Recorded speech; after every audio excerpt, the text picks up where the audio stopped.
Setelah beberapa tahun terakhir, Real Madrid menjadi satu-satunya tim La Liga yang mampu tampil mengesankan di kancah Eropa.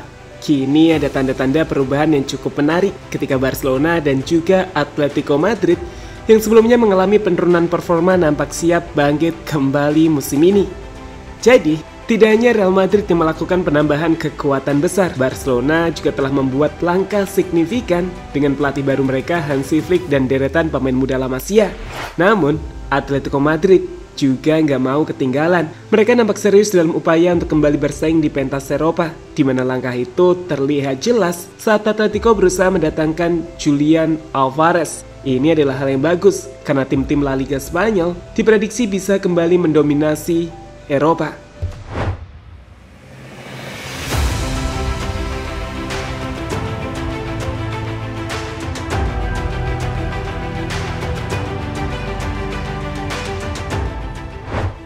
Setelah musim lalu, pasukan Atletico Madrid hanya mampu menempati posisi 4 klasmen akhir La Liga, di mana di Liga Champions mereka juga hanya mampu melangkah hingga babak perempat final di musim kali ini. Pelatih Diego Simeone sepertinya tahu jika mereka harus banyak berbenah untuk mendapatkan pencapaian yang jauh lebih tinggi dari sebelumnya. Beberapa pemain pun didatangkan, seperti pemain belakang tangguh tim nasional Spanyol Robin Lenormand yang dibeli dari Sociedad dengan nilai hampir mencapai 700 miliar rupiah, serta striker tajam Norwegia Alexander Sørloth yang dibeli dari Villarreal dengan nilai 434 miliar rupiah.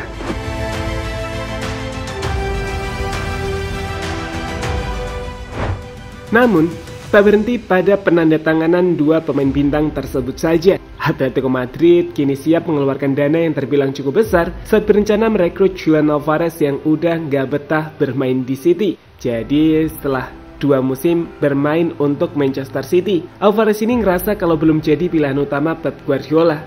Dan itu membuat baru-baru ini Alvarez menjelaskan jika dirinya akan memikirkan masa depannya usai ajang Olimpiade. Dalam sebuah pesan video, Alvarez mengaku ingin lebih banyak mendapatkan kesempatan bermain di laga-laga penting. Hal yang kemudian dijawab oleh Pep Guardiola dengan mengatakan jika memang Alvarez meminta untuk pergi, ia bisa mengatakannya pada tim City dan tim City akan merespon transfer yang memungkinkan itu terjadi, di mana artinya Pep tak menghalangi kepergian Alvarez sama sekali. They have 18-19 players as well that they want to play the important games. So I read that he has to think about it. Okay, think about it. And after that, he will inform us what he want to do. Saat ini sendiri, kehadiran Julian Alvarez ke Atletico Madrid makin dekat. Meski Pep juga mengatakan bahwa saat ini Alvarez masih pemain City, namun di sisi lain, laporan dari Fabrizio Romano tak menampik jika kemungkinan Alvarez ke Atletico Madrid makin dekat. Dalam laporan terbarunya, jurnalis Italia ini mengatakan bahwa Atletico udah mengirimkan proposal ke City untuk mendapatkan Alvarez dengan nilai mencapai 75 juta euro. Namun di sisi lain, Fabrizio Romano juga mengungkapkan jika ini akan tergantung pada kepindahan Samu Omordion dari Atletico ke Chelsea.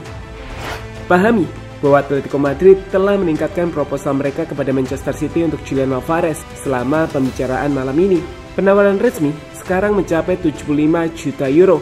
Negosiasi dipimpin oleh CEO Gilmarin dan Ferran Soriano. Samu Omordion ke Chelsea tergantung pada kesepakatan.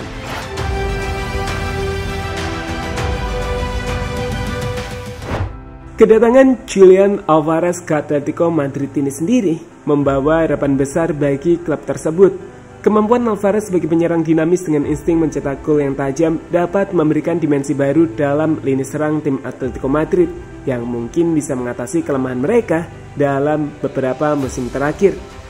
Selain Alvarez sendiri, Atletico juga berencana mendatangkan Conor Gallagher, sehingga secara total 4 pemain bintang siap bergabung ke Atletico musim ini, mulai dari Lenormand, Sørloth, Gallagher, dan juga Julian Alvarez. Sebuah kedatangan yang tak bisa dibantah akan membuat tim ini jadi tim yang layak diperhitungkan.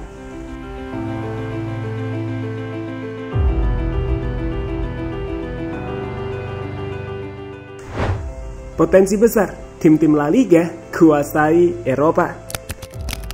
Tim-tim La Liga Spanyol pernah begitu dominan di kompetisi Eropa pada era 2010-an. Pada masa itu, Barcelona, Real Madrid, dan Atletico Madrid menjadi kekuatan utama di Liga Champions. Sejak tahun 2009, Barcelona telah memenangkan 3 gelar Liga Champions, yaitu pada musim 2008-2009, 2010-2011, dan juga 2014-2015. Sementara itu, rival El Barça Madrid menunjukkan dominasi yang lebih kuat sejak era tahun 2010-an. Los Blancos telah memenangkan 6 gelar Liga Champions mulai dari tahun 2013, hat-trick 2016, 2017, 2018, serta 2 gelar Liga Champions pada tahun 2022 yang dilanjutkan gelar terbaru di tahun 2024. Sedangkan untuk Atletico Madrid, meski belum pernah meraih gelar Liga Champions, mereka sempat menunjukkan konsistensi yang mengesankan. Atletico tercatat masuk semifinal sebanyak 3 kali dan mencapai final Liga Champions dalam 2 kali perhelatan.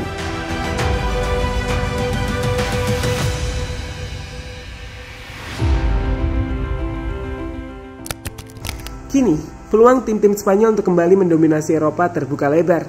Madrid yang jadi juara bertahan UCL punya peluang besar untuk kembali merengkuh gelar juara saat deretan bintang anyar tiba untuk memperkuat tim seperti Endrick hingga Kylian Mbappe. Bagaimana dengan Barca? Meski belum mendapatkan pemain bintang, namun Hansi Flick sejauh ini telah membuktikan jika La Masia tak pernah kehabisan talenta-talenta terbaik mereka ketika para pemain muda yang mereka miliki terus bersinar, termasuk di ajang pramusim. Sementara Atletico seperti yang sudah kita jelaskan, mereka punya 4 pemain bintang baru, sehingga ketiga tim ini, Madrid, Atletico, dan Barca punya potensi besar di musim depan untuk menjaga dominasi tim La Liga di Eropa.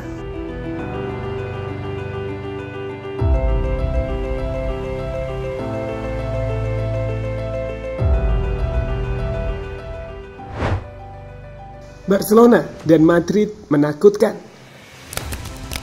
Terlepas dari Atletico Madrid yang telah berusaha memperkuat skuad mereka dengan sangat baik, namun Barca dan Madrid akan jadi tim La Liga paling diwaspadai di ajang Eropa kali ini. Untuk Madrid, kita jelas tak akan meragukan DNA UCL mereka. Tim pemenang gelar UCL terbanyak itu selalu punya cara untuk memenangkan gelar, apalagi musim ini mereka kedatangan sosok Kylian Mbappe, bomber mematikan yang sangat sulit untuk dihentikan. Coba bayangkan, Mbappe main bareng dengan Vini dan Rodrigo di lini depan. Dengan belakangnya ada Jude Bellingham yang siap memberikan umpan-umpan tanpa batas. Sulit kami pikir untuk bisa mengalahkan Madrid, terkhusus saat main di UCL.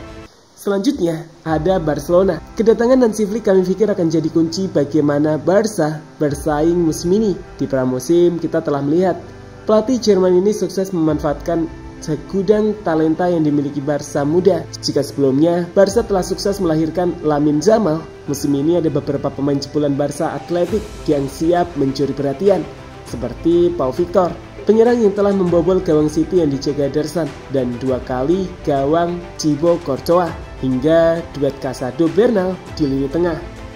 Dan itu akan makin sempurna andai Barca mampu mendatangkan 1 pemain tambahan seperti Nico Williams atau Dani Olmo.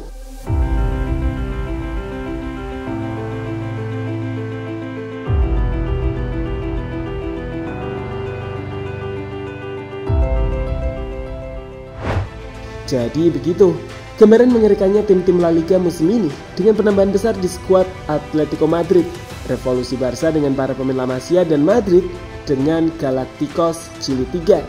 Kami pikir cukup sulit bagi liga-liga lain termasuk Premier League untuk menggusur dominasi La Liga dari UCL musim depan.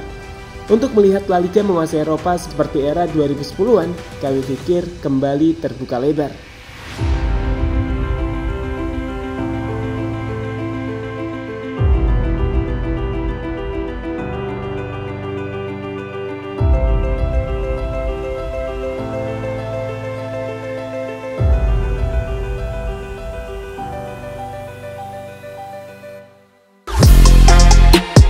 Halo, izin iklan sebentar ya guys. Jadikan ruangmu bernuansa timnas. Temukan beragam poster dinding, sepak bola dan timnas dengan desain menawan, kualitas premium dan harga yang tidak akan menguras kantong. Segera klik link Shopee di deskripsi video ini dan dukung timnas dengan sepenuh hati. Mulai dari dinding rumahmu.